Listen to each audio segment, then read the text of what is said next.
ดีพี่น้องมากินข้าวน้ำกันเด้อมะนาวบนพอเห็ดให้กินแต่พอเผ็ดตำมังคุดตำมังคัวอันนั้นมันหมูข้อหมูย่างหมดเลยแม่นบอกว่าจะว่าแม่นบอกขึ้นไปได้ก่อนข้อมันเอา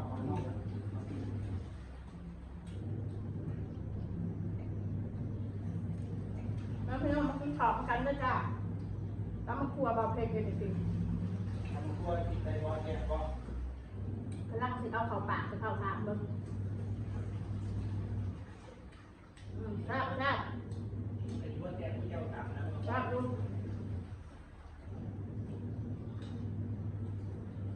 น่ากินข้าวด้วย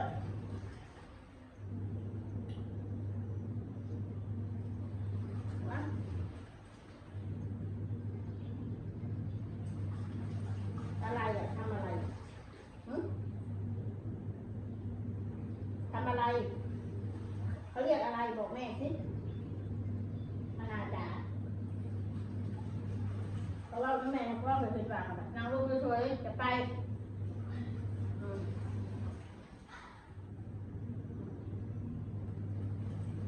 นั่งมาแล้วจะไปใส่เดี๋ยวนี้ไหม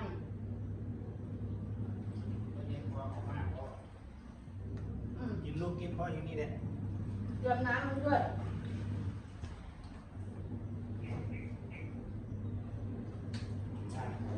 คนง่ายมากเลยคนกินน้ำขวดเนาะเอาเมื่อรวดอีกขวดไปขวดมันไม่ควรนะมันแพ็คอันนั้นเขาเจ้าซื้อซอยเขาซื้อซอยมันกินน้ำทั้ง10 บาทแล้วประหยัดดีอันนี้ก็ไม่ง่ายให้เอาช่วยแง่ช่วยแง่ตีมนเพราะว่าทำบุญมันเป็นนั่งนั่งนี่แหละทุกอย่างอีกแม็กร้อยนักให้บ่เอาก็ไปยิ้มห่างกันกินลูกกินมันไม่ได้ลูกเนี่ยมันไม่ได้ลูก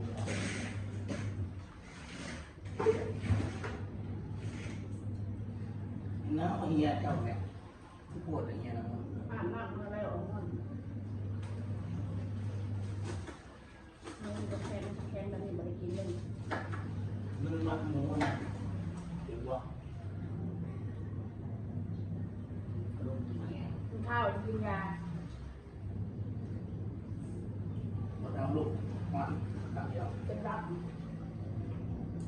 มันคุณครูว่าน้องเป็นหวัดคุณครูยาให้กินแล้วแม่เนี่ยลองไปวัดแอร์ได้สักลองเลือกแอร์ด้วยมือกระดาษจะมีใส่แล้วเดี๋ยวมาอากาศเย็นมงกระดาษบ่เคยเห็นรถตู้เต็มจักมวนอันคุณมันเอาไปใส่ในรถเวลาขึ้นรถไปก็ต้องหากระดาษนี้เนาะเอาไปไว้ทำไมก็เวลาขึ้นรถเธอก็ถามว่ามึงมีกระดาษเล่นหนักจะว่าขึ้นทำไมในรถเนาะแน่พี่น้องมันไปเนี่ยเอาดีอีกเอ๊ะเลยก็ทิ้งไว้หมูถึงข้างนอกมันจะเบิ่งดูใหม่แล้วข้างในมันพอดีต่างๆแซ่บพอดีกินหมูแซ่บพี่น้องหมูคอยลืมข้าวจนมันใหม่เลยครับแต่คอยวันน้ำมันเรามาคุกๆจริงๆอะไรมันมั่นใจเราก็ต้องกินได้ทีก่อน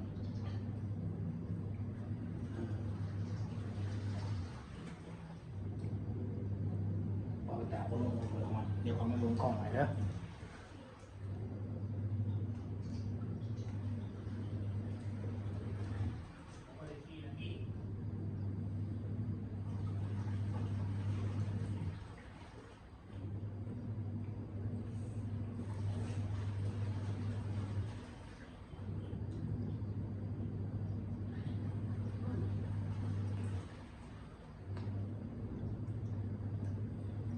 เป็นพอไปตัวไป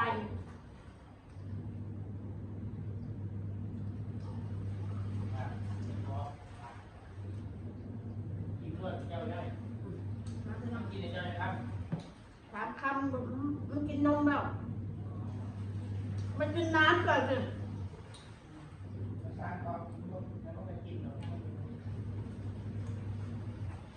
พี่น้อง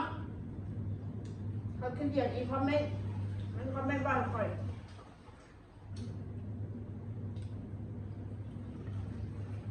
เป็นห้ามไม่พี่น้องเป็นห้ามไฟว่าภาษาไทยบ้านเพิ่นหรอก เดี๋ยวมึงเจอดีคนนะ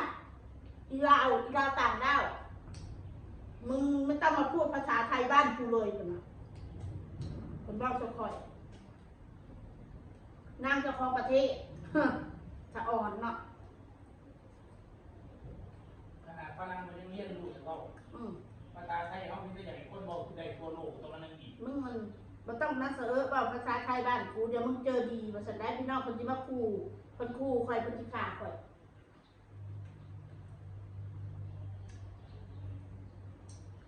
มันคือแนวพิมพ์ไม่คนเนาะพิมพ์เป็นตัวทีตัวเดียวแล้วนะเดี๋ยวมึงได้กินข้าวผ่านทูบแน่ผลว่าได้ปัญญาเพชรโอ้ยแต่กินผ่านทูบได้แหละยุ่งไรยุ่งมึงจะปากดีคนน่ะเราภาษาไทยไม่ได้ยังคลิปปากตายให้ว่าแน่เห็นว่าอะไรคันมีความคิดคือคนแบบนี้เมืองไทยเขาหรือว่าประเทศใดในโลกมันจะเลื่อนถ้ามีคนแบบนี้เพราะว่าภาษาเจ้าของนี่เขาล้วนอยากให้คนทั่วโลกนี่เรียนรู้พูดได้เขาให้เป็นภาษาสากลแมนเพื่อว่าเขาจะได้มีการค้าขายระหว่างประเทศกันให้เขาบอกไทยได้เหมือนเท่าที่มีการค้าขายเขาจะมีการเรียนรู้ภาษาจีนภาษาอังกฤษภาษาญี่ปุ่นเกาหลีก็ย้อนมาจากให้มันสื่อสารเสื่อมสำคัญต่อกันแต่ละประเทศพูดคุยกันง่ายเข้าใจกันเขาทีให้การศึกษาเด็กน้อยใช่ปะก็เป็นบ้าคน